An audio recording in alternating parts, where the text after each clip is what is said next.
मैं तुमको बताऊंगा कि तपन एक ऐसा क्लब है, तो लगता है कि हम लोग बाहर का है, वो लोग लोकल है। एक कैरेक्टर है जो मुझे हमेशा याद रहता है, वो आमिर गनी। नहीं चलता भाई, बहुत बुरा लगता है कि आप डिजर्विंग हो लेकिन मौके नहीं आ रहे आपके तरफ।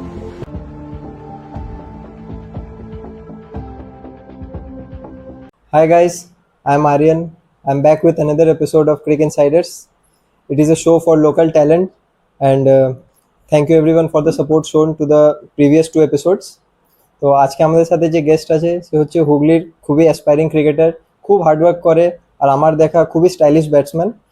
আমার সাথে খেলেছে দুটো সিজন, একসাথে আমরা খেলেছি আর আজকে আমার পডকাস্টে এসছে। তো তার নাম হচ্ছে সোনু নারায়ণ নবাক। সোনুদা, welcome to the show. Thank you. তো তুমি কি আমার লাস্ট এপিসোডগুলো দেখেছো? হ্যাঁ দেখেছি, আর ভালোও লেগেছে। আর এরকম ভাবেই কাজ করতে থাকো, তাহলে আরো লোকাল ট্যালেন্ট যাদের যাদের ফেস কলকাতা ময়দানে নেই, চেনা নেই সেরকম ভাবে, তো তারা আলো লুক আফটার হবে, তাদের নামটা একটু সবাই জানবে, তো সেটাতে হেল্পও হবে তাদের। তো you are doing a very good job, God bless you. সোনুদা অনেক রান করেছে কলকাতা মাঠে, লাস্ট 3 বছরে ওভার 1500 রান করেছে আর উইকেটও নিয়েছে। অনেক হ্যান্ডি বলার, জাস্ট লাইক কেদার যাদব। তো ওনার লাইফের আমরা অনেক কিছু জানতে পারবো আজকে শোতে। তো লেটস বিগিন। তো তোমার আর্লি লাইফে স্টার্টিং ফেজে ক্রিকেটকে তুমি মানে পাড়ায় খেলতে, নিশ্চয়ই পাড়ায় খেলতে, তো তখন তো ক্রিকেটের জন্য অত সিরিয়াস ছিলে না। তো স্টার্টিং ফেজটা গেটিং সিরিয়াস ফর ক্রিকেট কখন হলো? গেটিং সিরিয়াস ফর ক্রিকেট দেখো, যখন আমি আন্ডার 14 হয়ে খেলতে স্টার্ট করলাম ডিস্ট্রিক্ট লেভেলে, বা হলো আমাদের হুগলি ডিস্ট্রিক্টে যে লিগ গুলো হয় সেখান থেকে যখন আমি খেলতে স্টার্ট করলাম, যখন রান করলাম, তারপর আমি যখন বেঙ্গল স্কোয়াডে পিকড হলাম, তো তখন একটু সিরিয়াসনেস আসলো আমার মধ্যে যে আমি যদি ভালো খেলতে পারি আমার ফিউচার ব্রাইট হতে পারে। তো এরকম ভাবেই স্টার্ট হয়েছে আমারও ক্যারিয়ার। তোমার ফার্স্ট ক্রিকেট ক্যাম্প কোথায় ছিল? ফার্স্ট ক্রিকেট ক্যাম্প আমার ছিল হচ্ছে উডবান ক্লাব। ওখানে এনভায়রনমেন্টটা তোমার কেমন লাগতো তখন? খুবই ভালো এনভায়রনমেন্ট ছিল, কারণ আমার যে কোচ ছিল সাজ্জাদ স্যার, আমি দেখতাম তখন ওনারা সিনিয়র প্লেয়ারদের সাথে প্র্যাকটিস করতো, তো খুবই ভালো লাগতো, সে প্র্যাকটিসটা দেখে খুবই ভালো লাগতো। তো সেটাই আমার খুব ইন্সপায়ার করেছে ক্রিকেট খেলার জন্য।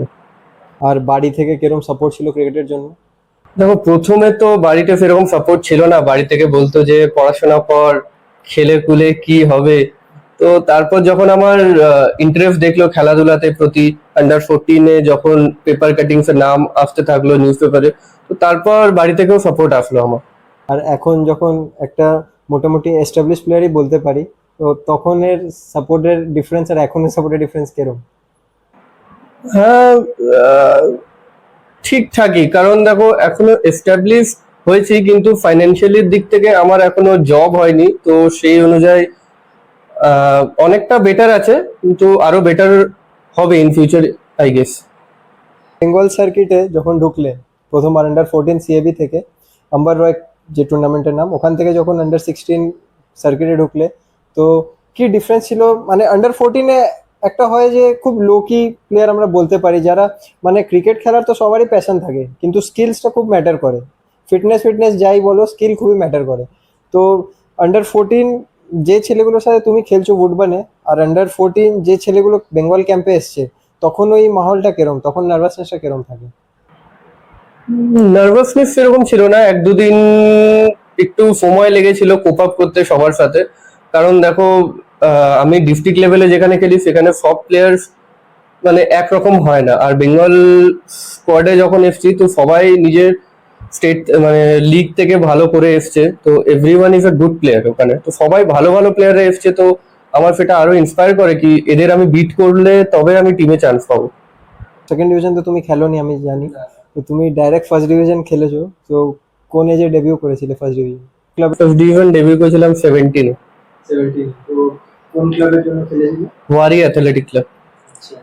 তো তখন যে ফার্স্ট ডিভিশনে গেছো, অবশ্যই যে কোচরা ছিল ওরা তো একটু সারপ্রাইজড হবেই, বা যা সিনিয়র প্লেয়াররা ছিল ওরা তো নিশ্চয়ই জিজ্ঞাসা করে যে লাস্ট ইয়ার কোন ক্লাব খেলেছিস, তো তুমি বলছো ডাইরেক্ট আমার ডেবিউ ফার্স্ট ডিভিশন। তো কি রিয়াকশন ছিল ওদের? রিয়াকশন একটু হালকাই নিয়েছিল, সেটা তো আছে যে পাস্ট পারফরমেন্স কিছু ছিল না, ডাইরেক্ট বেঙ্গল থেকে বেঙ্গল স্কোয়াড থেকে এসছে সেই ছেলেটা, তো সেরকম সুযোগও আমি পাইনি। আমি একদম উপরের ম্যাচ একটা খেলেছিলাম, আমি 50 রানস করেছিলাম সেই ম্যাচে। তো তারপর থেকে আমাকে ক্লাব কর্মকর্তারাও বলেছিল তুমি নেক্সট ইয়ারও থেকে যাও ক্লাবে। সেই বছর থেকে তোমার গ্রোথ কেরম হলো ডিভিশনে, তারপরে কোন ক্লাবে গেলে? তারপরে আমি গেলাম ওয়াইএমসিএ ক্লাবে। তো সেই বছরটা আমি মোটামুটি 400 মতো রান করি, আর দুটো 100 ছিল সেই বছর। তারপরে আমার 19 স্কোয়াডেও ডাক এলো, তারপর 19 আমি মোটামুটি বেশিরভাগ হার্ট ব্রেকই হয়েছে আমার, কারণ 19-এও ছিলাম, 23-তেও ছিলাম, আর 25-এও ছিলাম, কিন্তু আমি স্কোয়াডে সবই থাকতাম কিন্তু সুযোগ আমি পেতাম না। তো ওইটা একটা আমার খারাপ লাগতো যে আমি আছি স্কোয়াডে কিন্তু আমি সুযোগ পাচ্ছি না, এই জিনিসটাই খারাপ লাগতো। বাকি পারফরমেন্স ওয়াইজ আমার থেকে এরকমও আছে, অনেক ছেলেরা পারফরমেন্স ছিল না সেরকম, কিন্তু তারা খেলে নিয়েছিল আর আমি খেলতে পারিনি, শুধু প্রোভেলসে থেকে যেতাম। প্রবলেমস কি ফেস করতে হয়েছে অ্যাজ অ্যান ওপেনার? দেখো প্রবলেমস তো আছে, নতুন বল ফেস করা, একটা ফ্রেশ উইকেটে যেখানে আমি জানি না কি হবে, তার উপর থেকে খেলা চালু হয়ে যায় আমাদের 10টা থেকে, পুরো ফ্রেশ উইকেট থাকে, ময়েশ্চার থাকে উইকেটে। তো ওপেনারের চ্যালেঞ্জ খুবই বড় একটা। তো খেলতেও হবে, লম্বা খেলতেও হবে, তার সাথে আমাদের স্কোরবোর্ডটাকেও নিয়ে যেতে হবে, আর বলকেও পূরণ করতে হবে। সবচেয়ে বড় জিনিস হচ্ছে এটাই ওপেনারদের। তো ভালোই লাগে ওপেনিং এর, আমার যে অসুবিধা এরকম কিছু না, আমি এনজয় করি ওপেন করা। ফার্স্ট ডিভিশন টু গ্রুপে ওই প্রেশারটা কেরম ছিল? প্রেশার কিছুই ছিল না, একটু চ্যালেঞ্জেস আলাদা রকম ছিল, কারণ ফার্স্ট ডিভিশনে আমি যখন খেলেছি সেখানে গ্রাউন্ড ছোট থাকতো, আর উইকেটে অতটা হেল্প থাকতো না as compare to group A league যেটা হয়, সিএবি যেটা কন্ডাক্ট করে। গ্রুপ এ লিগে আমাদের যে উইকেট হয়, উইকেট খুবই হেল্পফুল থাকে পেস বোলারদের জন্য, গ্রাসি উইকেট থাকে, মানে আমি বলতে পারি যে আপ রঞ্জি ট্রফি টাইপ খেলা হয়। তো ওখানে বল পুরনো হয় না, বড় মাঠ, বল পুরনো হয় না, তো ওখানে ওপেন করাটা একটু চ্যালেঞ্জিং। এই বছর তুমি পাইকপাড়া খেলেছো, তো ওখানের এনভায়রনমেন্টটা কেরম ছিল? কারণ ওরা মনে হয় জাস্ট উঠেছিল গ্রুপেতে। হ্যাঁ হ্যাঁ, এনভায়রনমেন্ট বলতে ঠিকঠাক ছিল। দেখো আমি প্রথম দুটো ম্যাচ রান করিনি, তো তারপরে আমাকে বসানোর কথাও চলছিল, সেই ম্যাচটাই যে বসানোর কথা চলছিল সেই ম্যাচটাই লাস্ট সুযোগ দিয়েছে, সেই ম্যাচটাই আমি 150 করে দিয়েছি। তুমি ছিলে হয়তো গ্রাউন্ডে প্রেজেন্ট, তুমি জানো। না, আমি ওই বছরটা পাইকপাড়ায় ছিলাম না। আমি ওটা তুমি ইয়ের করেছিলে জর্জের এগেনস্ট আই গেস। তো ওই বছর আমি গ্রুপ বি খেলছিলাম, ওই বছর আমি গ্রুপ এতে ছিলাম না। তুমি তপন খেলছিলে যে বছর, সেই বছর আমি এগেনস্টে ছিলাম। आपका सोचिए आदित्य में मैच हो रहा है। আদিত্য আদিত্য আমি বলে দিচ্ছি, সব সময় ওখানে ম্যাচ লেটেই শুরু হয়, ঠিক আছে? আর বোলারদের জন্য তো বলতে পারি মোটামুটি ভালোই, কারণ গরমকালে যেরকম স্পিনারদের হেল্প করে সেরকম শীতকালে পেস বোলারদের হেল্প করে। আর সিএবি রুল আছে যে কোনো কভার অ্যালাউড নেই। তো এটা মানে ওই যে सीनটা দেখে যে हाथ घोंसले पूरा हाथ में पूरा ओस आ जा रहा है, तो तब क्या रहता है कि कैप्टन कैसे भी बस टॉस जीत के बॉलिंग आ जाए। ये तो रहता ही है, क्योंकि बैटिंग करना उस कंडीशन में बहुत डिफिकल्ट रहता है। बड़ा क्लब मोहन बागान, उसके साथ एकदम फॉगी वेदर में बैटिंग आ गया, ठीक है? तो तब तब क्या रहता है कि अब तो जो आ गया आ गया। तो तब कैसा, मतलब क्या बोल के अपने आप को प्रिपेयर करते हो, माइंड में क्या चलता है तब? माइंड में ये चलता है कि देखो बड़ा क्लब है, अगर मैं परफॉर्म करूंगा तो उनके नजरों में भी आऊंगा और सिलेक्टरों की नजरों में भी आऊंगा। तो अपने आप को चैलेंज करता हूँ कि बस परफॉर्म करो, जैसे भी हो, बड़े मैचों का प्रेशर लेना आना चाहिए बस। पाइकपाड़ा में परफॉर्म करके अब तपन में गए, तपन मेमोरियल में। तो तपन में कैसा, मतलब कैसा था वो वेलकमिंग ईयर, क्या था माहौल? मैं तुमको बताऊंगा कि तपन एक ऐसा क्लब है, बहुत इजी कैजुअल, बहुत ही अच्छा एटमोसफेयर है वहाँ पे, ना तुमको कोई प्रेशराइज करेगा।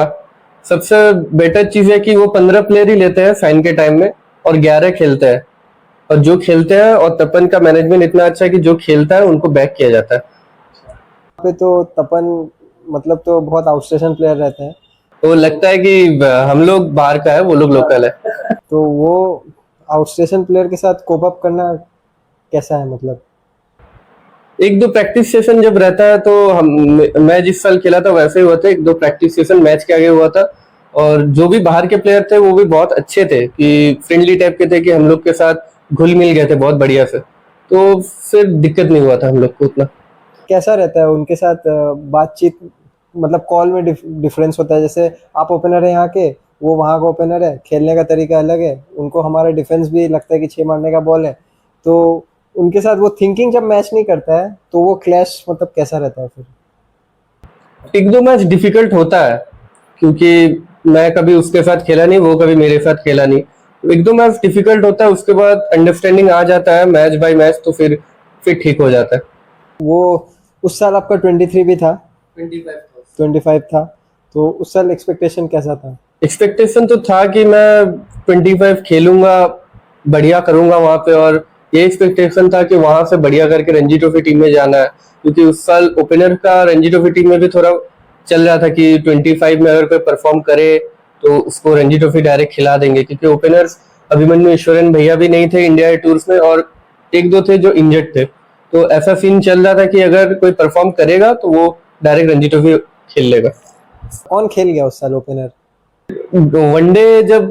वनडे का जब टीम बन रहा था तो प्रैक्टिस में जो मैंने रन नहीं बनाए थे, तो मेरा एक्सपेक्टेशन नहीं था कि यार रन नहीं बनाया तो मेरे को लेगा नहीं। तो मैं वनडे को लेके पूरा मतलब सोचना ही नहीं था कि वनडे अब मैं खेलूंगा की, क्योंकि एकदम रन नहीं बने थे। हाँ, हालांकि मैं क्लब से रन बना के गया था, लेकिन प्रैक्टिस मैच में अगर रन नहीं बनाओगे तो फिर सिलेक्टर और कोच के मन में भी थोड़ी रहती है कि भाई ये रन नहीं बना रहा है, उतना फॉर्म अच्छा नहीं है। तो फिर मैं एक्सपेक्टेशन करना छोड़ ही दिया कि वनडे में तो मुश्किल है, फिर देखते हैं डेज में। फिर मैं क्लब डेज में ट्राई करूंगा कि रन बनाऊंगा तो डेज में फिर चांस मिलेगा। आपका तो वनडे में रन नहीं बना, तो कंपटीशन लोग का बना था रन। किसी का भी नहीं बना था। तो फिर आप ही क्यों बाहर हुए फिर? पता नहीं, मुझे ज्यादा पसंद करते हैं सारे। तो अगर चाहते तो बैक कर सकते थे। हाँ, बैक तो कर सकते थे, लेकिन अब ये तो रहता है सिलेक्टर और कोच और कैप्टन के भी एक फेवरेटिज्म रहता है कि इसको बैक करना है किसको नहीं। तो इसमें मैं कुछ नहीं कर सकता, मैं सिर्फ रनिंग परफॉर्म ही कर सकता हूँ, बाकी उन लोग के हाथ में सिलेक्शन का। और तपन से, तपन 1 साल खेले, तपन के बाद फिर आपका बिग ब्रेक थ्रू मिला भवानीपुर। तो भवानीपुर में जाने का क्या स्टोरी था? पीसन मैच चल रहा था मेरा भवानीपुर के साथ, तपन और भवानीपुर ईडन गार्डन्स में पीसन मैच चल रहा था। तो मैं बैटिंग कर रहा था लगभग 80-85 पे, फिर बारिश आ गया तो फिर मैच छोटा हो गया। फिर हम लोग हार गए मैच, अनफॉर्चुनेटली मैच हम लोग हार गए। फिर मेरे को रात को कॉल आया कि भवानीपुर क्लब से कि तुम भवानीपुर खेलना चाहते हो। फिर ऑफर आया कि पैसे वैसे का कुछ ऐसा सीन है कि देखो तपन में पैसा उतना मिलता भी नहीं था ऑनेस्टली, और वहाँ भवानीपुर में उसका 4 डबल पैसा मिल रहा था। तो एक ये बात आया कि पैसा थोड़ा फाइनेंशियल भी हेल्प हो जाएगा अपने को, और बड़ा क्लब है, कभी ना कभी तो बड़ा क्लब खेलना ही पड़ेगा। अगर तुमको रणजी ट्रॉफी वगैरह कुछ भी खेलना है तो खेलना ही पड़ेगा, रिस्क लेके 1-2 साल तो खेलना ही पड़ेगा। मणिपुर में आप इनिशियली तो अच्छा ही रन कर रहे थे, मैन ऑफ द मैच भी था आपका, 2 मैन ऑफ द मैच भी था। तो उसमें फिर हुआ क्या फिर जो बैठ जाना पड़ा? इतना पैसा दे के भी वो मतलब कोई कदर नहीं। मेन बात है, मेरे को जॉन्डिस हो गया था बीच में। लीग के 2 मैच खेला मैं, उसके बाद मेरे को जॉन्डिस हो गया, बहुत बहुत बुरा हालत हो गया था मेरा। फिर कमबैक जब हुआ तो तब तक इंडिया के मैचेस खत्म हो गए थे, तो अभिमन्यु ईश्वरन भैया भी आ गए, और रेलवेज रणजी ट्रॉफी के मैचेस भी खत्म हो गए थे। रेलवेज टीम क्वालिफाई नहीं किया था, वहां से विवेक सिंह और अरिंदम घोष भी आ गए। तो सीनियर प्लेयर आने के वजह से मेरे को और मौका नहीं मिला कि मैं कमबैक कर सकूं। हालांकि मैं रन बनाया हूँ, सबको पता था, कोच या मैनेजमेंट सबको पता था कि इसको खिलाना चाहिए था, लेकिन किसी कारण से खिला नहीं पा रहा है। तो ये सब तो बड़ा क्लब में ये चलता ही है। तो ये जो टीम कॉम्बिनेशन है, अब आपका प्रेफरेंस क्या है? तपन, खिदिरपुर, ऐसा क्लब तो आप खेले हैं, तो सोचिए आपको पता है कि भवानीपुर में मैं 200 रन भी करूं, 100 रन भी करूं, 150 रन भी करूं, अगर वहाँ से कोई आ गया, कोई बड़ा नाम आ गया, तो मुझे बैठने का 80% मेरा चांस है। तो आप ये जो एक चीज़ है, तो ये आप मतलब क्या प्रेफर करते हैं आप, एक एवरेज क्लब खेल के रणजी ट्रॉफी खेलना या फिर बड़ा क्लब रेगुलर खेलना? लेकिन बड़ा क्लब रेगुलर खेलने के लिए आपको रणजी ट्रॉफी खेलना पड़ेगा, तो आप क्या प्रेफर करेंगे अब अपने लिए एटलीस्ट? मैं अपने लिए प्रेफर करूंगा जहां मेरे को मैच मिले, मैं परफॉर्म कर सकूं। कोई भी क्लब हो, बड़ा क्लब हो, छोटा क्लब हो, परफॉर्मेंस कोई भी क्लब से करो, रिकॉग्निशन तो मिलता ही है। प्रॉब्लम तो होता है, देखो बड़ा क्लब खेलने से एक अच्छा अमाउंट आता है, उससे फाइनेंशियली मेरे को सपोर्ट मिलता है, लेकिन यही है कि मैच वहाँ पे जितना मिलना चाहिए उतना मिलता नहीं है, परफॉर्म करके भी बैठना पड़ता है। तो यही एक है, इसीलिए प्रेफर मैं करता हूँ कि जहाँ पे मैच मिले, एक ऐसा क्लब मिले कि मैं सारा मैच खेलूँ और परफॉर्म करूँ। भवानीपुर जो जिस साल खेले, उस साल 3 ट्रॉफी मिला था भवानीपुर को, ठीक है, तो एक बहुत ही बड़ा बात है। तो उस साल वो मतलब चिल था ना एनवायरनमेंट? माहौल तो चिली था क्योंकि हम लोग मैच जीत ही नहीं रहे थे। पहले तो अच्छा, सात, initially? हाँ इनिशियली हम लोग 7 मैच हारे, लेकिन एक है कि सेल्फ बिलीफ था हम लोग के ऊपर कि इतने सीनियर प्लेयर है, इतने साल से खेले हुए हैं सारे, इतने मैच्योर्ड प्लेयर है सारे, तो कहीं ना कहीं सारे सबको बिलीव था कि अगर हम लोग क्वालिफायर्स पे गए तो हम लोग जीत जाएंगे। इतना कॉन्फिडेंस था हम लोग के ऊपर। तो उस समय जब हार रहे थे, तो कोच से बात सुनना पड़ रहा था, मतलब कोच, मेरे को ये जानना है कि जो एक बड़ा टीम है, ठीक है, जैसे इंडिया टीम हो गया, वैसे भवानीपुर को हम लोग कोलकाता का इंडिया टीम बोल सकते हैं, ठीक है, इस साल भी जीता है 2 ट्रॉफी। हाँ, तो वहाँ पे कोच का क्या रोल रहता है? कोच तो नहीं सिखाएगा कि भाई 1 2 3 एरम करो, वहाँ पे क्या माहौल रहता है? वो कोच का क्या सबसे बड़ा रोल, कोच का क्या है वहाँ पे, क्या मेंटेन करता है वो? कोच का मेंटेलिटी एक ही था कि यार बैक करो अपने आप को और सेल्फ बिलीफ रखो कि हम लोग क्वालिफायर्स में गए तो हम लोग मैच जीतेंगे, हमारे पास ऐसे प्लेयर है कि मैच विनर्स है सारे। तो प्रेशर में सब खेलना जानते हैं, इतना साल से सब क्लब क्रिकेट खेल रहे, सबको एक्सपीरियंस हो गया कि क्वालिफायर में जब जाएंगे वहां का एक तो है गर्मी रहता है ऊपर के मैचेस में, तो उसको कोप अप करके खेलना आधा से ज्यादा जो भी बड़े क्लब खेलते हैं उनको सबको एक्सपीरियंस हो गया है। तो वहीं पे वो आगे चल जाते हैं। एक तो थिंकिंग रहता ही है सबसे कि बड़ा क्लब खेलने का एक मैं जितना एक्सपीरियंस किया हूँ कि थिंकिंग बहुत डिफरेंस रहता है छोटा क्लब और बड़ा क्लब में। छोटा क्लब सोचता है कि कैसे सेफ हो जाओ, नेक्स्ट ईयर फिर देखेंगे कि क्या किया जाएगा, लेकिन बड़ा क्लब सोचता है कि ट्रॉफी कैसे जीतना है। वो ट्रॉफी जीतने के लिए जो प्रोसेस रहता है, थिंकिंग, मोटिवेशन एक रहता है, तो यही चीज डिफरेंट करता है कि हमको ट्रॉफी जीतना है।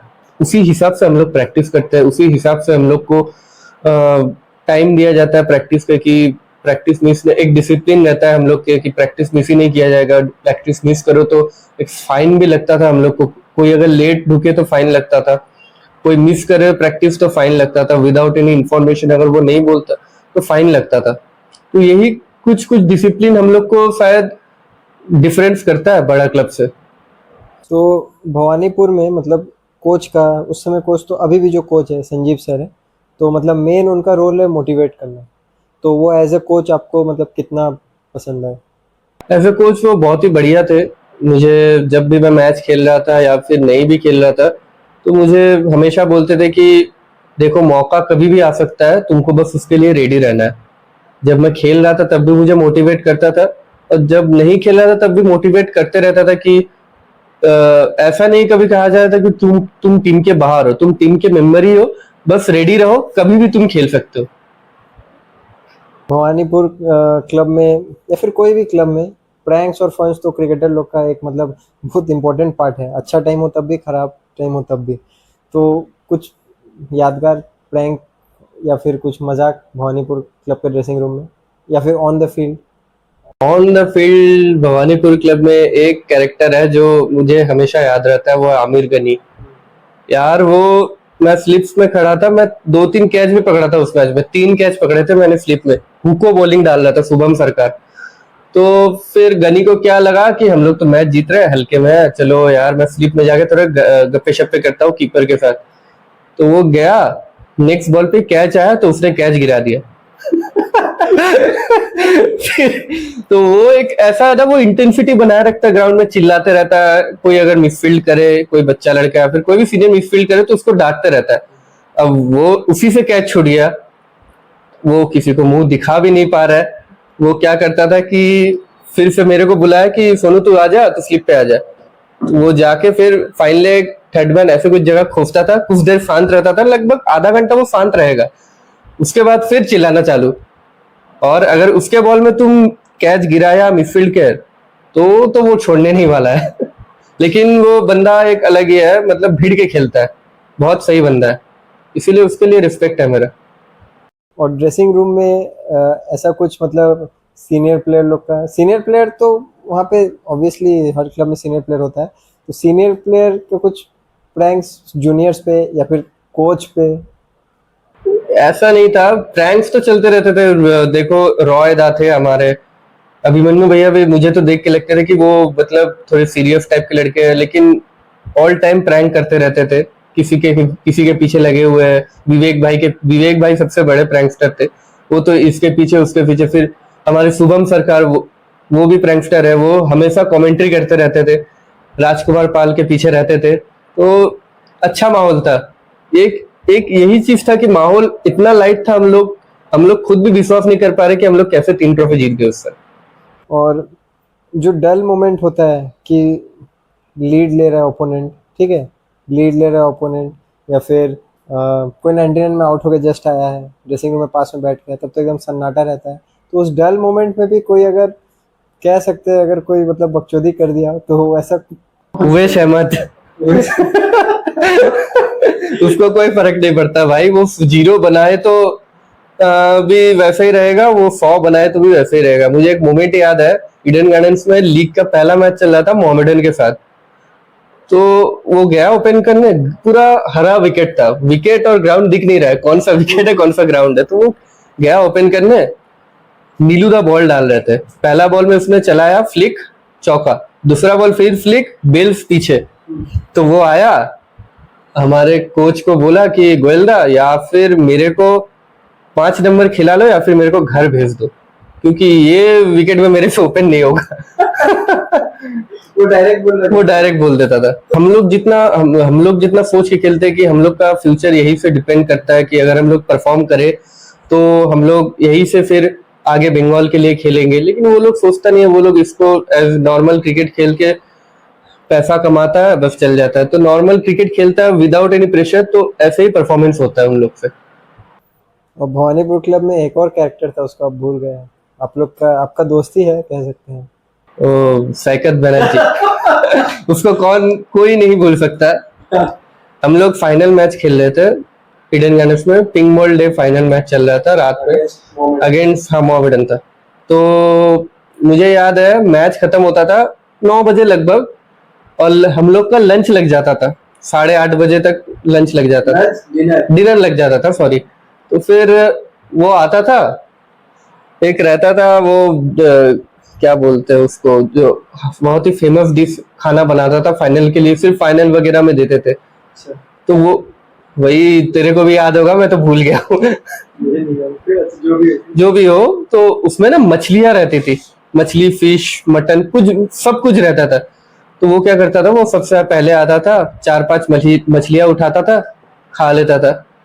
अच्छा, वो पहले आके भी खाता था, लंच में भी डिनर में भी सबके साथ खाता था, किसी को शक ना हो इसलिए। फिर सैंडी दा बैटिंग कर रहे थे उस टाइम में, तो हम लोग का ना मेट्रो था 9:20 में, तो हम लोग निकल जाते थे 9 बजे मैच खत्म होता था, 9:10 के अंदर हम लोग निकल जाते थे कि मेट्रो पकड़ना है। तो एक दिन सैकत को कॉल आया, बोला सैंडी दा, हम लोग के जो कप्तान थे, फोन किया कि सैकत तू तो 4-5 मछली अकेले खा के चल जाता है, मेरे लिए क्या बचा है, हम क्या दाल भात खाए। सैकत एक ऐसा बॉन्डिंग बन गया था कि सैकत को हम लोग, एक तो सीनियर है, हम लोग से बहुत सीनियर है, लेकिन बहुत ही अजीब कैरेक्टर था वो। तो सैंडी का मतलब गुस्सा होती थी कि ऐसे नॉर्मल? पहले तो गुस्सा ही थे कि मछली नहीं मिल रहा है, क्योंकि वो मछली ही खाते थे। लेकिन अभी तो कुछ किया भी नहीं जाएगा, क्योंकि पेट तो सारा मछली तो उसके पेट में था। तो और भवानीपुर क्लब में जैसे कोई मैच जब आप लोग जीत रहे हैं, ठीक है, तो तब बाहर से ये जैसे उवैस, सोईकद्दा, तब इन लोग का कैसा ये था? तब वो पूरा खाने में ही घुस जाते हैं कि ग्राउंड में भी मजे लेते हैं? तो ग्राउंड में भी मजे लेते हैं और खाने में भी, मतलब दोनों मस्ती मजाक चलते रहते थे। हंसी मजाक हो गया, सीरियस बिजनेस पे आते हैं कि एक एवरेज प्लेयर के लिए, जैसे जो उठ रहा है अपकमिंग, एवरेज क्या राइजिंग कह सकते हैं, तो उसके लिए प्रोज एंड कॉन्स क्या है बड़ा क्लब खेलने का? अपनी रिक्स में जाना पड़ेगा भाई, क्योंकि मैच मिलेगा कि नहीं मिलेगा ये तो अपनी रिक्स पे। अगर हो सकता है कि कोई प्लेयर रणजी ट्रॉफी खेलने चल जाए, कोई जगह खाली हो जाए, तब मौका मिले तो परफॉर्म कर दे तो अच्छा है, उसके लिए अच्छा है, क्योंकि नेक्स्ट उसको पता नहीं है कि वो कितने मैचेस खेलेंगे बड़े क्लब के लिए, तो उसका एक एडवांटेज हो जाएगा कि नेक्स्ट ईयर उसको कम से कम एवरेज क्लब भी मिलेगा, अच्छे पैसों में उसको ले लेगा कोई ना कोई। ए ग्रुप में अंपायरिंग का क्या सीन है? बी ग्रुप में तो बहुत ही अच्छा है, हम लोग जानते हैं, मतलब बैट पैट भी आउट है, पैट बैट भी आउट है, सभी आउट है। तो सेम चलता है ए ग्रुप में भी, ए ग्रुप में भी सेम चलता है, बीट हो तो आउट दे देता है। तो अंपायरिंग को आप आउट ऑफ 10 कितना देना चाहेंगे? 2 दूंगा। 2? अगर ये कोई अंपायर देखा ये वीडियो तो आप उसको, आपको मतलब उससे डर नहीं है कि कोई अंपायर आपका ऐसे बोल रहा है? यार क्या ही हो सकता है यार, नेक्स्ट ईयर खेलूंगा फिर से आउट दे देगा, क्या ही याद रखेंगे। बस पैड बोलते हैं ना कि बस पैडे बॉल खाबी ना। पैडे बॉल खा लिया। अच्छा, वहां से जब भवानीपुर में स्टार्टिंग में जब इनिशियली रन बन रहा था, तो वहां से वाइट बॉल में बन रहा था, वाइट बॉल में ही 2 मैन ऑफ द मैच है, तो वो तब कैसा फील आया कि चांस है विजय हजारे में, ऐसा कुछ आया था? ऐसा कुछ फीलिंग्स मेरे को आया नहीं था ऑनेस्टली। मेरे को फीलिंग्स आ रहा था कि मैं बिलोंग करता हूँ, अब बड़ा क्लब के लिए भी मैं बिलोंग कर सकता हूँ, खेल सकता हूँ यहाँ पे भी, क्योंकि बड़ा क्लब खेलने का थोड़ा एक प्रेशर रहता है, जो कि हम छोटा क्लब में रैश शॉट मार के आउट हो गए तो कुछ बोलता नहीं है, बड़ा क्लब में वही नहीं देखेगा, वो बैठा देंगे डायरेक्ट, एक प्रेशर लेके खेलना पड़ता है वहां पे। और तुमको पता ही है, भवानीपुर के लिए 100 करना और तपन या पाइकपाड़ा के लिए 100 करना, इस हिल एंड हिम डिफरेंस रहता है, बहुत डिफरेंस रहता है। क्लब का एक सपोर्ट रहता है, मतलब क्लब का सब, क्लब मैटर करता है, क्लब मैटर करता है, प्रेशर भी रहता है अपने ऊपर कि मैं पर रन नहीं करूंगा तो कल नहीं खेलूंगा। एवरेज क्लब में क्या है, तुम एक 100 बनाया, 2-3 मैच रन नहीं बना तो फिर भी तुम खेलोगे, लेकिन बड़ा क्लब में ये नहीं चलेगा, रेगुलर परफॉर्मेंस करते रहना पड़ेगा। यही चीज कोई बड़ा प्लेयर के लिए कितना है? बड़ा प्लेयर देखो, बड़ा प्लेयर के लिए है क्योंकि वो लोग ऑलरेडी प्रूवन है, अब उनको क्या ही प्रूफ करना बाकी है एट द एज ऑफ, अगर 35-36 जो खेल रहे, बड़े क्लब खेल रहे, अभी भी ट्रॉफी दिलवा रहे, तो वो लोग प्रूवन प्लेयर है, वो लोग को मौका देंगे, लेकिन यंग प्लेयर को उतना मौका मिलता नहीं है। 1-2 मौके मिलेंगे, अगर तुम करते हो तो तुम लंबा खेलोगे, नहीं करते हो तो फिर you have to warm the bench. और अंडर 25 का जो स्टोरी है भवानीपुर से 1 साल पहले, आपको लगता है कि आप रेडी थे उस साल 25 के लिए? ऑल द फॉर्मेट्स, दोनों फॉर्मेट, 2 ही फॉर्मेट होता है। रेडी तो था, देख वनडे के लिए जब रन नहीं बना था तो मैं एक्सपेक्ट नहीं कर रहा था, लेकिन डेज में जब मेरे 4 मैचेस में 300 रन बन गए थे, ठीक है, 350 70 100 नहीं बने थे मेरे, लेकिन 70 80 90 ऐसे में रन बना रहा था। तो एक मैच में देवबंधु पार्क में मैच चल रहा था, तो सिलेक्टर कोच सारे थे ग्राउंड पे, शायद कस्टम्स के साथ मैच चल रहा था, मैंने 85 वॉट बनाया लंच पे, तो मेरे को बुलाया कि डेज की टीम निकलने वाली है, ठीक है तुम रेडी रहो, तुम कंटेंशन में हो, रन बना रहे हो, अच्छे दिख रहे हो, तो तुम रेडी रहना बस। बस मेरा भी एक थिंकिंग रहा कि चलो अब टाइम आ गया है, अब मौका मिल सकता है मेरे को डेज क्रिकेट में। फिर लिस्ट निकला, फिर वही सेम ही है एज यूजुअल कि नाम नहीं आया, और ऐसा भी प्लेयर था कि मैं नाम नहीं लूंगा, ऐसे भी प्लेयर था कि चारों इनिंग्स में 30-35 रन थे, वो लोग टीम में थे लेकिन मैं नहीं था। ये देख के वो जो ये तो एक तरह का लो फेज ही है, तो इस लो फेज में मतलब क्या चलता है माइंड में? कौन सा गाना सुनते हैं, क्या करते हैं इसको भुलाने के लिए? कुछ नहीं चलता भाई, बहुत बुरा लगता है कि आप डिजर्विंग हो लेकिन मौके नहीं आ रहे आपके तरफ, तो अब क्या ही कर सकता हूँ। फिर मैं ग्राउंड में जाता हूँ, वही एक मोटिवेशन कि 100 बनाना है, रन करना है, टीम को जिताना है, बस यही एक मोटिवेशन रहता है। फिर उस साल तपन में थे, तपन से भवानीपुर गए, उसी साल फिर बीपीएल आया, फर्स्ट बीपीएल लास्ट ईयर। तो बीपीएल में सिलेक्शन था, तो सिलेक्शन रश्मि मेदिनीपुर से। तो रश्मि मेदिनीपुर में फिर वो चांसलेस रह जाना, पूरा पूरा ही चांसलेस रह जाना, वो इमोशन को थोड़ा डिस्क्राइब करिए। मुझे तो लगा कि मैं पेड हॉलीडे में गया था। 21 दिन आईटीसी में कोई भी प्लेयर जब इतना अच्छा प्लेटफॉर्म मिलता है तो सोचता है कि एक दो मैच मिले तो परफॉर्म करे तो वो हाईलाइट हो, क्योंकि इतना बीपीएल इतना बड़ा प्लेटफॉर्म है अभी कि वहां से कोई भी प्लेयर आईपीएल भी खेल सकता है, या फिर सीधा सीधे वो व्हाइट बॉल के फॉर्मेट बंगाल से विजय हजारे बोलो या फिर सैयद मुश्ताक अली बोलो, डायरेक्ट खेल सकता है। तो मेरा भी वही सोच था कि अच्छा करूंगा तो रिकॉग्निशन मिलेगा।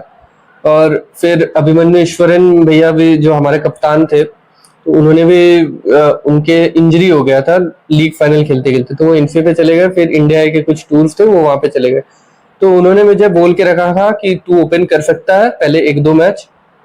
तो मैं बोला उसी हिसाब से तू रेडी रहे, तो मैं अपना प्रिपरेशन उसी हिसाब से कर रहा था। तो अनफॉर्चुनेट हो गया, फिर मैच नहीं मिला। पहले पहले दो मैच ही मुझे बोला भी गया था कि तू ओपन कर सकता है, रेडी रहे, ऐसे बोल के। तो मैं उसी हिसाब से अपने आप को प्रिपेयर कर रहा था कि कैसे खेल सकता हूँ। और मेरा जो रूममेट थे विवेक सिंह, में उससे भी बहुत कुछ सीखने को मिलता था। मैं पूछता रहता था कि वो इतने बड़े लेवल खेले हुए हैं कि जब अगर मैं ओपन करूँ आपके साथ तो क्या वो शॉट्स होंगे या फिर क्या वो थिंकिंग रहेगा कि मैं रन बना सकूं। तो था, पहले दो मैच मेरे पास चांसेस थे कि खिला सकते थे, लेकिन खिलाया नहीं, अनफॉर्चुनेट रह गया। फिर रिद्धिमान साहा आ गए हमारे टीम के साथ, तो फिर मौका मिला ही नहीं। लेकिन फिर भी हमारी टीम ने अच्छी की थी, सेमीफाइनल तक पहुंचे थे हम लोग। अनफॉर्चुनेट हम लोग ट्रॉफी नहीं उठा पाए, बट हमारी टीम ने अच्छी खेली थी। और उस साल पूरा चांसलेस ही थे। उसके बाद अभी ड्राफ्ट आया, ड्राफ्ट में इस बार टीम में भी नहीं लिया। तो वो इस ड्राफ्ट से क्या कितना डिसअपॉइंटमेंट है, बहुत ही डिसअपॉइंट है बहुत ही क्लब प्लेयर लोग बीपीएल के ड्राफ्ट से। तो ये मतलब एक तरह का कह सकते हैं कि आईपीएल ही हो रहा है, क्योंकि विदेशी प्लेयर का तो इसमें है नहीं, कोई लिमिट नहीं दिख रहा है, सब खेल रहे हैं। कोई मतलब पाटीदार खेल रहा है, तो कोई ये खेल रहा है, हर सरनेम वाला खेल रहा है इधर। तो उस पर लेके कितना डिसअपॉइंटमेंट है। तो डिसअपॉइंटमेंट तो हूँ, क्योंकि हम लोग बचपन से यहीं पे खेल के बड़े हुए हैं, परफॉर्म किया हुआ। ऐसा नहीं कि हम लोग परफॉर्म नहीं करते। फिर भी ऐसा अगर कोई प्लेयर आता है कि पहला साल आया, उसको सब कुछ मिल गया जो हम लोग तरस रहे उसको पाने के लिए, तो ये सब देख के बुरा लगता है कि वो उसको पता भी नहीं है कि हम लोग ने कितना मेहनत किया है कि आज हम लोग यहाँ पे हैं। और वो लोग एक ही सीजन में आके ये सारे फॉर्मेट सारे सब कुछ खेल के जाते हैं। पैसा भी कमा लेते हैं, और वो लोग मतलब मेन बात है कि वो बीपीएल भी खेल रहे हैं, कोई यूपीएल भी खेल रहा है, वहां भी वही खेल रहा है, यहाँ भी वही खेल रहे हैं, तो हम लोग कहाँ जाए भाई। तो ये चीज मैं सीएबी को बोलना चाहूंगा कि थोड़ा लुक आफ्टर करे, थोड़ा लोकल प्लेयर्स लोग को मौका ज्यादा मिले। इस साल जो आ रहा है 3 साल का बैंक स्टेटमेंट और आधार कार्ड वाला, तो इससे मतलब क्या है, कुछ आशा है कि ये भी या ये भी जाएगा। कि देखो आशा तो है, अच्छी चीज है, ये होना चाहिए था, बहुत पहले ही होना चाहिए था। चलो दे रहा है, दुरुस्त है, अभी हो रहा है, बढ़िया है। एक मतलब कह सकते हैं कि अभी तक तो चांस नहीं मिला है, तो एक मौका, जस्ट वन चांस के लिए आप कितने डेस्परेट हैं कोई भी फॉर्मेट में। कोई भी फॉर्मेट, मेरे को बस मैच खिला लो, कोई भी फॉर्मेट है। बहुत डिस्परेट हूँ अभी भी, क्योंकि प्रैक्टिस तो चलता ही है, एक इंटेंसिटी से हम लोग प्रैक्टिस करते हैं। तुमको पता है ऑफ सीजन में तुम आते हो प्रैक्टिस करने हमारे साथ, थिंकिंग वही रहता है कि यार कुछ भी हो जाए, बस खेलना है। और कौन सा फॉर्मेट आपको ज़्यादा पसंद है तीनों में। Obviously red ball cricket. तो रेड बॉल क्रिकेट में रणजी ट्रॉफी के लिए आप अपने आप को तैयार मानते हैं। तो यार अभी तो यार देखो, इस साल रन नहीं बने हैं, तो मैं बोल नहीं पाऊंगा कि मैं, लेकिन अपने आप में बिलीफ है कि अगर मौका मिलेगा तो मैं अच्छा करूंगा। तो वो तैयारी में मतलब रणजी ट्रॉफी के लिए क्या है, नर्वसनेस है कि फेलियर का डर है। मतलब नर्वसनेस है उस लेवल में बड़े प्लेयर लोग के साथ खेलने का, या फिर फेलियर से डर है। फेलियर से डर नहीं है, क्योंकि फेलियर्स तो बचपन से देखते आ रहे हैं हम लोग। एक नर्वसनेस रहता है, एक बस यही रहता है, थिंकिंग रहता है, एक मेंटल टफनेस। मेंटली हम लोग जो क्रिकेट खेलते हैं मैंने जितने बड़े प्लेयर्स लोग के साथ सुना है कि स्किल वाइज हम लोग 19-20 ही रहते हैं, बस मेंटली कोई अच्छा रहता है, जो अच्छा रहता है वो खेल जाता है। बस यही चीज है कि मेंटली और भी टफ होना है। और अभी जो क्रिकेट आ गया कि फिटनेस वगैरह अपने आप पे काम करना पड़ता है, वो चीज बहुत मायने रख जाता है अभी के क्रिकेट में, क्योंकि अभी T20 वगैरह क्रिकेट बहुत ही आ गया है, फ्रेंचाइजी क्रिकेट, तो उसके लिए फिटनेस एक अलग लेवल पे होना चाहिए, तो उसी पे वर्क कर रहा हूँ अभी भी। ये जो फेलियर के ऊपर फेलियर, रिजेक्शन के ऊपर रिजेक्शन, ठीक है, मैक्सिमम प्लेयर अगर 10,000 क्लब क्रिकेटर है तो 9,000 का रिजेक्शन के ऊपर रिजेक्शन ही है। तो ये क्वेश्चन मेरा कॉमन रहेगा हर एपिसोड में। आपका ये जो नेवर गिव अप एटीट्यूड है, ये कितना हेल्प करता है आपको रन्स बनाने में, प्रैक्टिस करने में, जो रोज प्रैक्टिस करना है।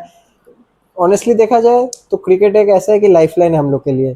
क्रिकेट खेलना और पढ़ाई करना दोनों में मेरा यही डिफरेंस है कि एक मैं ज़बरदस्ती करता हूँ और एक मुझे अच्छा लगता है, मैं टाइम नहीं देखता हूँ। पढ़ाई में टाइम देख के करता हूँ, लेकिन क्रिकेट में टाइम देख के नहीं प्रैक्टिस करता हूँ। तो वही आपका वो जो एक रन करना, ठीक है, रन करके फिर बाहर हो जाना, उसके बाद फिर उसको प्रोसेस को ये करना, तो एक आता है कभी कभी लो फेज में कि ना एবার মনে হয় ছেড়ে देबो। तो फिर उससे कोप अप करने के लिए आपका वो एटीट्यूड कैसा रहता है, मेंटेलिटी क्या रहता है?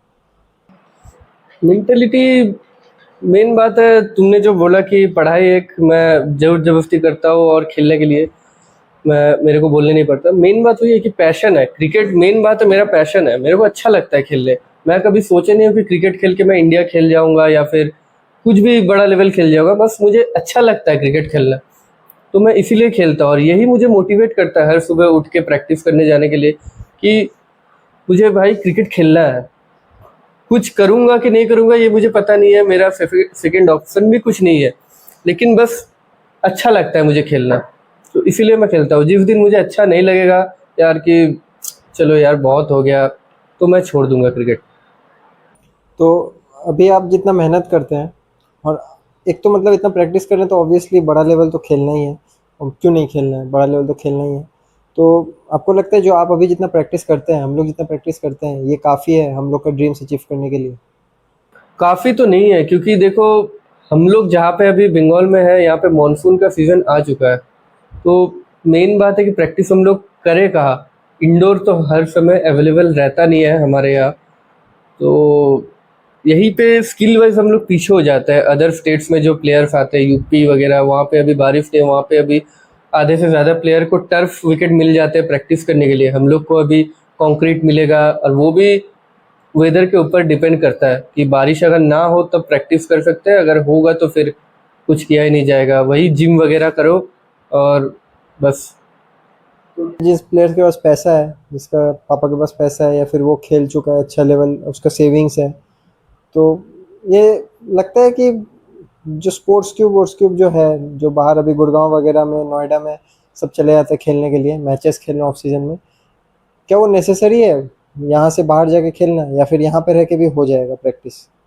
नहीं, अच्छी चीज़ है कि बाहर जाके आप, अगर आपको अच्छी फैसिलिटीज़ मिल रही है बाहर से, तो आपको जाना चाहिए, क्योंकि आप आपको अगर 12 मंथ से अगर आपको टर्फ विकेट में बैटिंग करने का मौका मिले तो आप ज़रूर जाना चाहोगे। आप भी जाना चाहोगे अगर आपको बॉलिंग करने का मौका मिले टर्फ पे अच्छी विकेट पे, तो ज़रूर आप भी जाना चाहोगे। आपका जो ऑफ सीजन का, आपने कुछ सोचा है मतलब बाहर जाने का? अभी मेरा एक दोस्त है आकाश शुक्ला, आप भी पहचानते होंगे, तो उससे बातचीत हुआ। उसका कोई भैया है लखनऊ में, एक ग्राउंड है वहाँ पे 4-5 टर्फ विकेट बना हुआ है, तो वहाँ से थोड़ा बातचीत हुआ है कि अगर कॉम्पिटिटिव मैच मिले हम लोग को सीज़न के पहले, तो मेरा प्लान है जाके थोड़ा अच्छा प्रैक्टिस सेशन करें 10-12 दिन का, और मैचेस वगैरह भी खेले। तो खिदिरपुर में इस साल तो उतना लैक ऑफ अपॉर्चुनिटी कह सकते हैं, रेगुलर प्लेयर इन आउट चल रहा था आपका लाल बॉल में।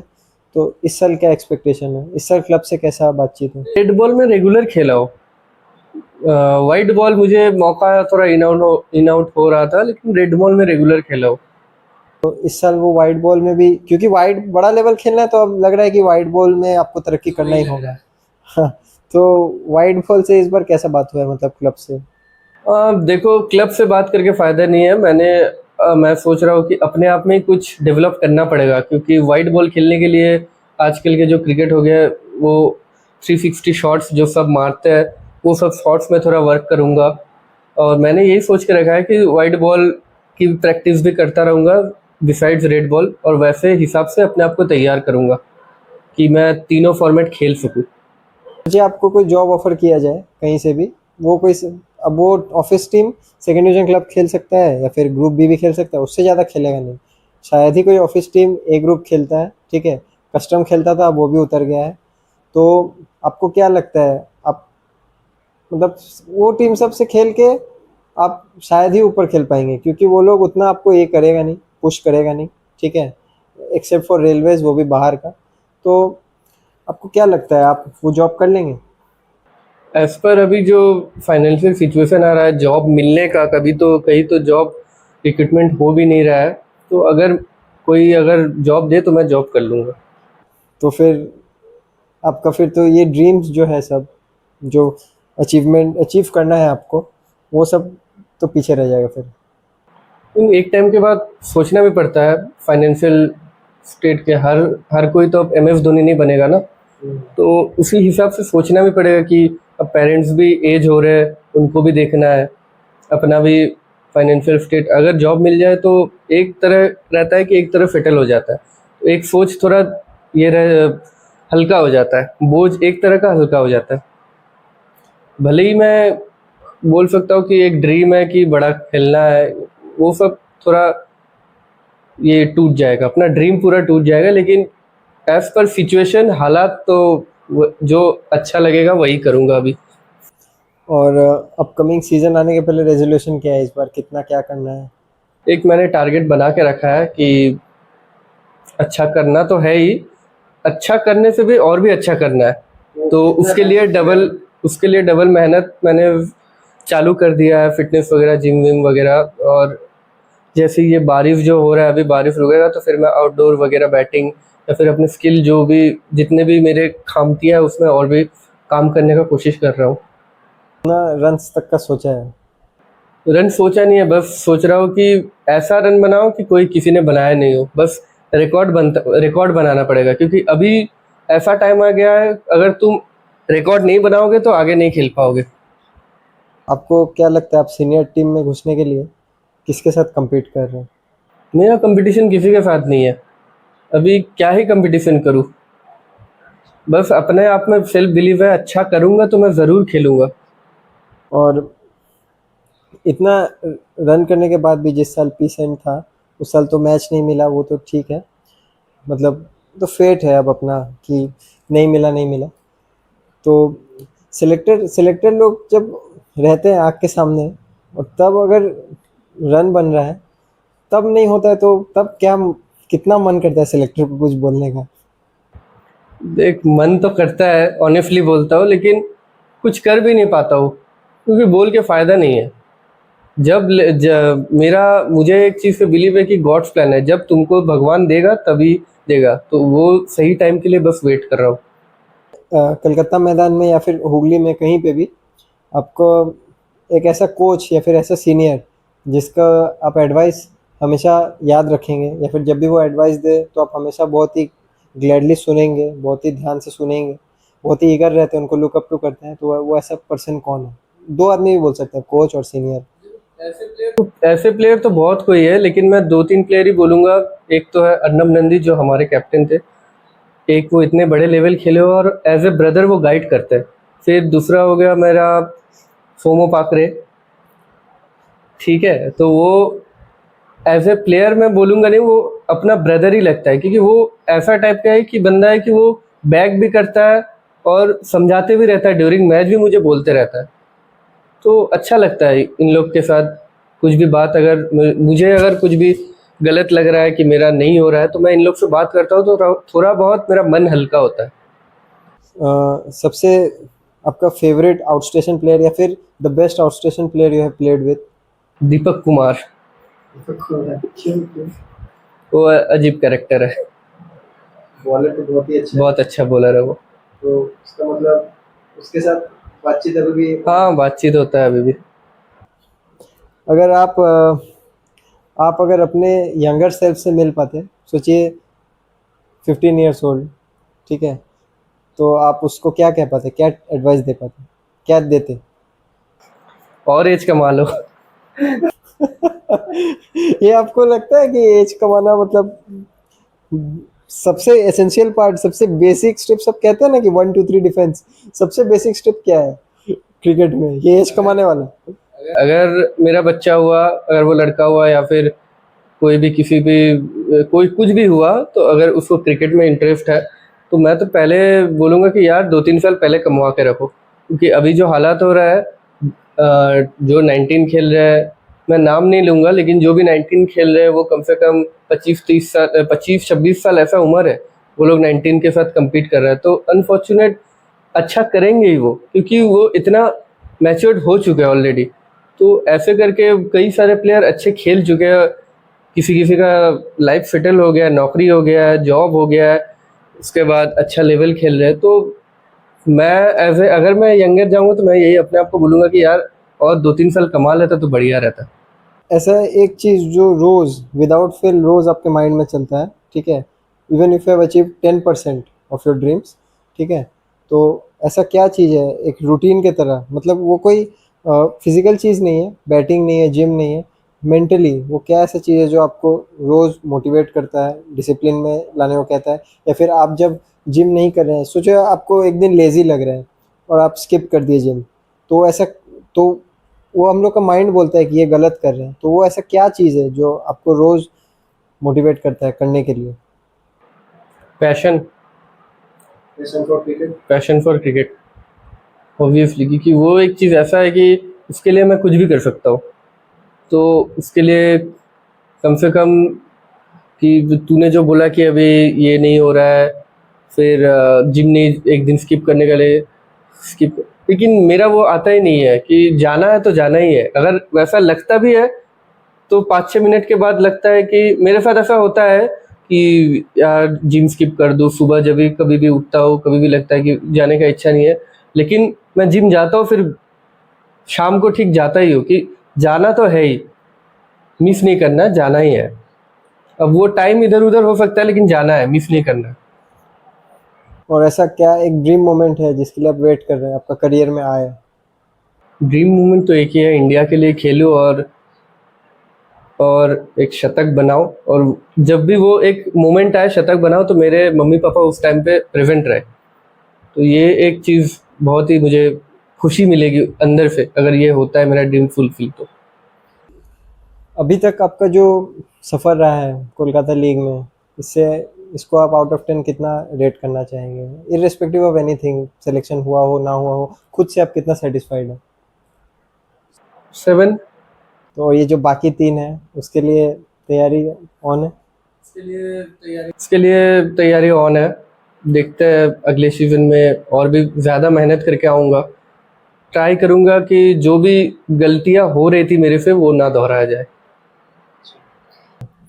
तो इतने सारे बड़े प्लेयर लोग के साथ खेले हैं, ठीक है, पोडेल हो गया, हर दोनों दोनों पोडेल हो गया, फिर तीनों पोडेल हो गया, रितम पोडेल हो गए, ठीक है, और भी बहुत सारे नाड़ूदा पाकड़ेदा सब हो गए, इनके साथ खेले हो, तो इन इन सब में एक चीज़ ऐसा क्या कॉमन है जो इनको अलग बनाता है, क्योंकि इनका गिनती एक टॉप प्लेयर्स में ही होता है, तो इनको ऐसा क्या है जो अलग बना रहा है, क्या एक्स फैक्टर है इनमें? डिसिप्लिन और attitude towards game, never give up attitude है सबके, कि हारना नहीं है भाई, जो भी हो जाए हारना नहीं है। খুব খুব কংগ্রাচুলেশন, এতদিন যা অ্যাচিভ করেছো, আর all the best to your future, for your future. আর আশা করছি আবার দেখা হবে, মাঠে তো দেখা হবেই, কিন্তু আবার তুমি আরও বেটার করে এখানে আবার আসো, যদি আমার শো ততদিন যায়। না না, অবশ্যই যাবে যাবে। আমিও চাই এই শোটা বড় হোক, তোমার অনেক নাম হোক, কারণ তুমি অ্যাজ এ ক্রিকেটারও অনেক অনেক অনেক ভালো বোলার। তো আমিও চাই এই শোটা বড় হোক। আর thank you for calling me in this show. And that's a wrap for today's episode. Thank you everyone for tuning in. I'll be back with another episode. আমার এই শোয়ের মোটিভ তো সবাই জেনেই গেছেন, আর আশা করছি আপনার ভালো লাগছে। তো নেক্সট গেস্টের জন্য ওয়েট করুন, আর খুবই শিগগিরই খুবই ভালো একটি গেস্ট নিয়ে আবার আমি আসবো। So visit the profile of Cric Insiders and get to know the unknown. Thank you.